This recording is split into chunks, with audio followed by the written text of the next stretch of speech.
Hello, I hope we're all doing well. Welcome back to more esports news and what could be the biggest announcement for Call of Duty in its history of the franchise. And I'm going to say that very lightly because I know a lot of you guys watching from the Call of Duty fan base are controller players, but PC players should be rejoicing as well because the new game, that being now announced as Modern Warfare, although it is technically the fourth of its kind, it will be actually reduced back to the name of Modern Warfare at official release on October 25th of later this year. But with that being said as well, it will officially be cross-platform for the first time in the game's franchise, which could be a much needed news break for the game itself. If you guys have been following, of course, the franchise as the last couple of years, it has not been very successful, or at least not been, I guess you could say, received very well, especially by the PC community. And with this announcement, it could be just what the game needs as we approach 2020 and the first ever franchise league for Call of Duty, that of course being CWL, and this game being Call of Duty Modern Warfare will be the first game to be played inside of that league. And before I break down the details for all of you guys, because the most controversial point about this cross-platform are a few points I'll touch on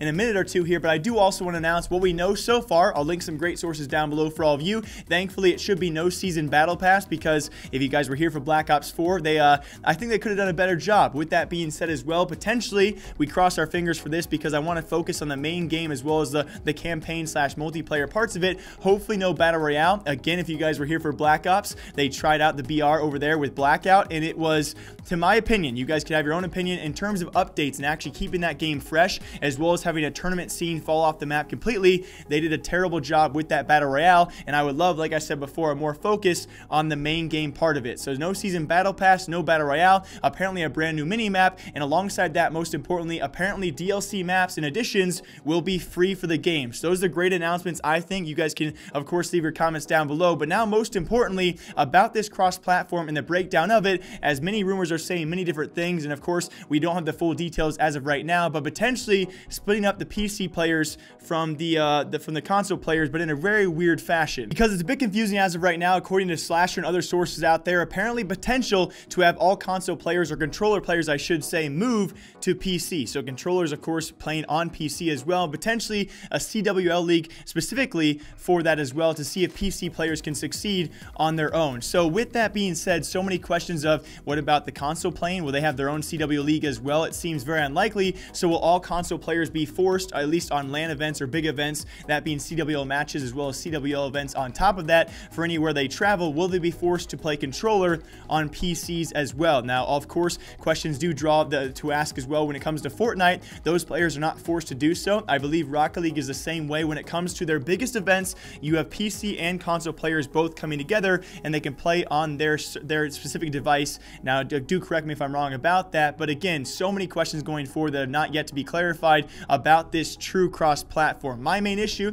and you guys, of course, we do know, yes, the PC player base when it comes to Call of Duty is not the majority, not even near the majority. You know, many sources out there saying less than 10% of that player base is actually PC players. But with that being said, it is definitely going to grow if this cross-platform does come to be true, as we expect it to be, and it certainly will become a larger percentage of that. And so how they will integrate that into pro play and competitive play is a very, very important notion. But even more importantly, my main problem I've had so far, and again, super curious what you guys have and thoughts-wise about this. What we know so far is so limited, so again, we'll wait for more updates. Of course, I'll keep you guys posted on that. My main problem right now, though, with this being cross-platform, Xbox, PS4, and PC, that is great. I have plenty of friends that I would love to play with, have never been able to ever since I transitioned to PC playing, and they stay back on their consoles. But the main important issue I have right now is the fact that PS4 seemingly will still get updates 7 days ahead of all of their platforms.